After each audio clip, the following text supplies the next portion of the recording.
Here's the work I've done so far on the Ruth sweater, and I've got this motif in the front started, a little bit in the back started. You do these separately and then you join them down a little bit later on. I also did the cuff right away for the neck, and I kind of messed up a wee bit in the short rows, not only in the short rows but also on the cuff itself, with my lines slanting somewhat. This is a twisted rib cuff, and it's been knitted down into the seam. It's good. I like it so far. I made a lot of mistakes. You do a saddle shoulder and then you go down, and I had it upside down. I was picking up stitches. There's a lot of loose ends that you have to weave in, and I just wove them in, and I'm going to just live with the mistakes, and I'm still gonna love the sweater.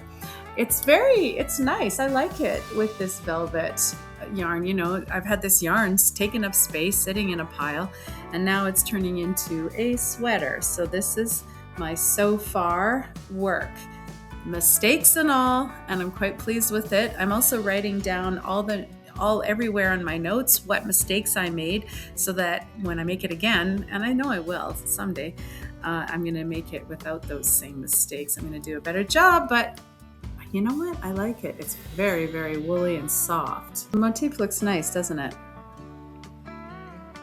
Okay, that's what I have so far. Today I want to show you how to make a dishcloth, and I'm going to be using pure cotton. This is a kind of a lime green, and here's deep navy blue. And then I want to incorporate some of this kind of scrubby type of yarn, and it's from Loops and Threads. It's called Squeaky Clean. So I'm going to put that into this washcloth as well. It's a dishcloth, I should say. So I begin by casting on 51 stitches. This is the ball band dishcloth, and it's famous. It was found on a ball band, and everybody has made this. I shouldn't say everybody, but a lot of people have made it. I'm using the long tail cast on, and I will put 51 stitches onto a 4.5 millimeter needle. So I'll be back when these are all cast on. 51 stitches are now on the needle, and I make sure not to take this tail here, but the regular thread. And I'm going to, the first 2 rows are, one is knit and one is purl. I cannot find the mate to this needle, but this little small one here also is 4.5 millimeters, but I'll have to squish it so it doesn't pop off the end. I'll be careful. The first 2 rows are stockinette. So I'm knitting a row, and then I will purl back. So knitting and then purl back. My 2 first rows are done. The first one was knit and then come back by purling. Now I want to incorporate my color. I'm going to use this green to start with. So I'm knitting now. Very first stitch is a knit. And the very second stitch isn't knit at all, it's slipped. So you slip just like that, as if to purl. And now it's on my needle. I must now knit 5 stitches, just regular knit using my new color, green. 1, 2,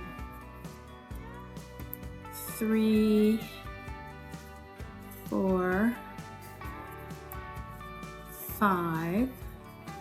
That's 5 knit stitch, and then I will slip another purlwise of the blue onto there. I'm going to go all the way down this row in a series of 5, and then you slip. So 5 more stitches, and then you slip a blue one. So what you're getting is boxes, kind of. 1, 2, 3, 4, 5, slip. 1, 2, 3, 4, 5, except for the very first one, which is 1. Okay, so I'll go all the way to the end of this row. I've begun my next row. This is the second row. The one thing you have to do differently, and it's very small, is when you finish your knitting of this green yarn, there's 5 stitches. Then you need to slip the blue, but you can't just slip it, or this green will get in the way and block the clean line that you want to make with that blue. So I have to bring this green yarn in front so it's out of the way because I'm knitting the back right now. And then the blue is slipped, and now I put it to the back again, the green, and I continue to knit. So 1, 2, 3, 4, 5. Again, I am now right now knitting the wrong side. The wrong side is facing me. The right side is facing the camera. I will bring my yarn in front. Then I slip the blue stitch. Now I put the green yarn behind again, and I continue to knit. So I've done 2 rows in the bottom color and 2 rows in the green, and as you can see, the blue has just come up, and it's going to keep coming up. I have 2 more rows to knit in this green until I've completed 1 level. We'll just call these levels. There's going to be 13 levels in this washcloth. Now, number 3, instead of knitting, I'm going to purl. And every 3rd row in the 4-row repeat is actually purled. So that's what I'm going to do right now. And you do the same thing though. You have to keep your yarn away from getting, so now I've got my right side facing me. Right side is facing me, and I'm purling the length. So I purl, and now I'm going to slip this blue, but I have to put now this time the yarn in back. Then I slip the blue, bring the yarn in front, continue to purl. 1, 2, 3, 4, 5 green stitches. Now put my yarn in back so that I do not break the solid line of the blue coming up through each. Now these will be bricks or cells or something, right? And bring this yarn back in front to continue to purl. I will purl all the way across, mindful to not break the nice line of the blue coming up. I have the front facing me right now. I'll see you when I'm on to my 4th row. 3 rows in green have been done, and now there has to be a 4th. 4th is the last one, and then we switch to solid blue only. The last row is just knitting, sorry. The last row is just knitting. And again, you're bringing your green yarn to the back so that you avoid crossing over the blue line that's going to come up. That has to look nice, and it cannot be crossed over from your second color.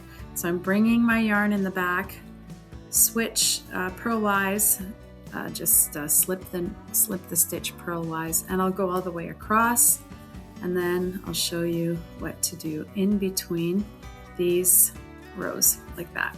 I have done the first repeat of these kind of squares or rectangles that I'm making, and now I have to do a line of, well, two rows, but 1 row of knit using just blue, and then purl back. So I'm going to knit and purl back. So this is completed. It's the first grouping of, I guess, these bricks or these rectangles, alternate colors. I'm going to do the exact same thing using this exact same yarn, but this time I'm going to just make one change, and that is I'm going to knit 4 stitches and then pull up the blue, and then 5 and 5 and 5 and 5, ending in 4 at the end. So instead of 1 stitch green and then proceeding with the pattern of 5 by 5, it's going to be 4 this time. So this is the alternating row. 1, 2, 3, 4. And since this is my first row in the new color, green again, I don't have to worry about switching. The yarn is already in back, so I just slip as though to purl, and now go 1, 2, 3, 4, 5, slip as though to purl, 1, 2, 3, 4, 5, etc., going all the way to the end, just like we did in the last ones. So there it is. See, it looks like that. and that'll have a really nice effect. So I went in 1, 2, 3, 4 stitches, slipped the blue, 1, 2, 3, 4, 5 stitches, slip the blue, 5 all the way down, and then I'll end with 4 at the end. The first row of my second group is done. Now I'm going to knit back. Then I will purl for the third row, that is on the right side, and then I will knit back again. Then I'm going to just keep repeating and repeating that. I'll show you when I switch colors to this Squeaky Clean scrubby yarn. So basically you have the pattern now, and there are 13 of these groups, so kind of 13 big wide stripes. 2 blocks of repeats are done, and now I'm going to switch colors. So I have to cut this green right now because I don't want to carry it along the side for too far, so I'll just have to weave in this as an end.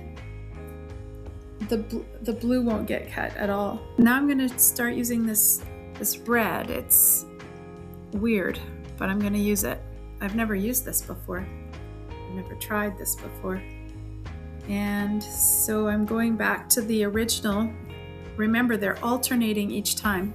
The first group, I started with 1 stitch and then slipped the blue and then did 5 and 5 and 5. The second group, I started with 4 stitches and then blue and then slipped the blue and then 5 and 5 and 5.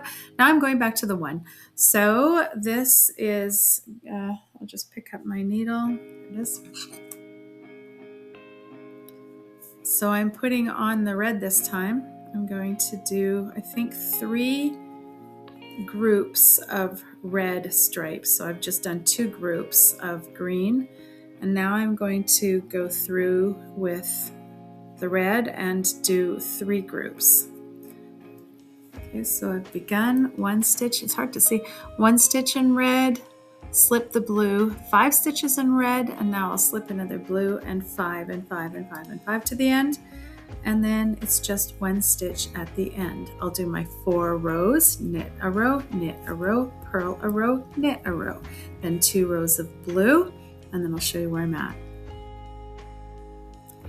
This is what I have so far. I have done now the 4-line repeat of using this red scrubby. So I'll continue. I'm going to do a few more rows of these reds and then more greens and a bit more reds, and then I'll finish off with the blue, and you'll see how it looks when it's finished.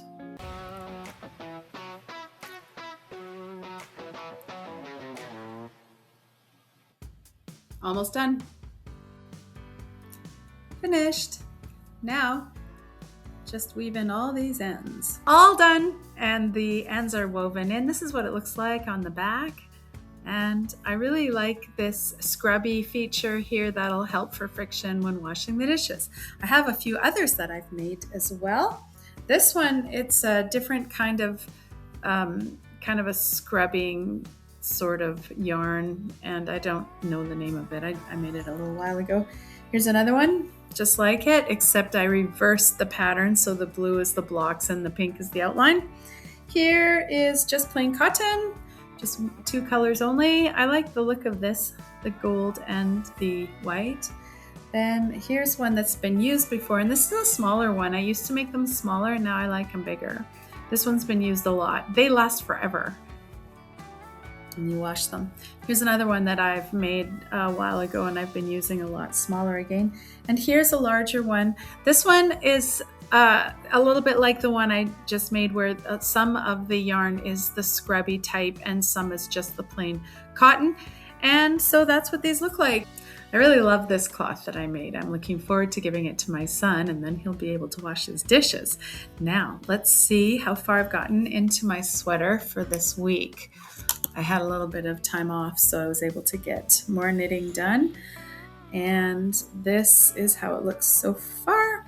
I've woven in some of the ends. There's a few left to weave in, but I'm just knitting down now. I've attached, you can see under the arm, it's been attached together, and I am currently knitting in the round. I've already done the collar. There's where I'm at. Next week there will be an update, and hopefully I'll be working on some sleeves.